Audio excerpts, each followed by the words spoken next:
Hello again, friends. I'm Corey Mintz, and this week I want to have a serious conversation with you. It's about garlic. Now, when I'm writing a recipe, I know that I can put one or two hurdles in front of a reader before they'll go, this is too much, I don't want to try this recipe. And that can be a hard to find ingredient. It can be a never before tried method. And I never want to use one of those get out of jail free cards on just garlic.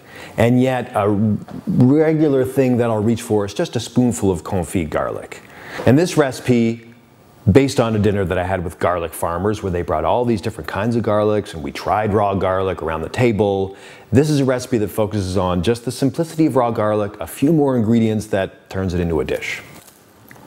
Confit garlic is just some garlic, peeled, remove the woody end, pour some oil over it, simmer it lightly, bubble away until it turns golden. That's it, put it in the fridge, it'll last forever. So I already have lots of confit garlic in the fridge. Here's some that I pureed the garlic before I confit it. And here's some whole cloves. I did these back in May. Look at that. They're still brightly colored and delicious.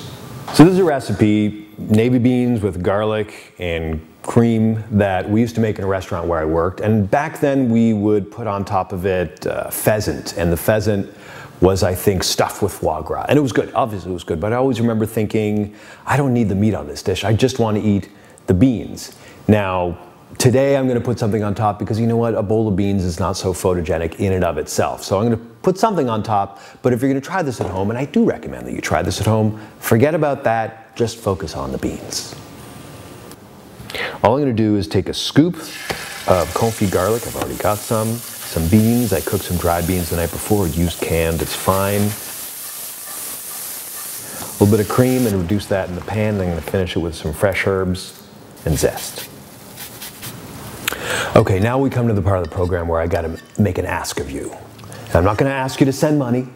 I'm not going to ask you to put a sign on your lawn. I'm going to ask you if you're going to make this recipe, and I do implore you to make this recipe, if you're going to confit a little bit of garlic, don't just do a couple cloves. Do a bunch. Make a big batch. Put 3 heads of garlic in there. You know, the way we used to do it in a restaurant is we'd put twice as much oil in this, and then the rest of that oil, we use that for roasting vegetables, delicious garlic oil. Make a big batch, and then the next time I say, hey, reach for a scoop of confit garlic, you're not like, oh, this guy wants me to confit garlic. You'll just say, I'm a big shot. I have confit garlic in my fridge. Until then, for thestar.com, I'm Corey Mintz. I'll see you next week.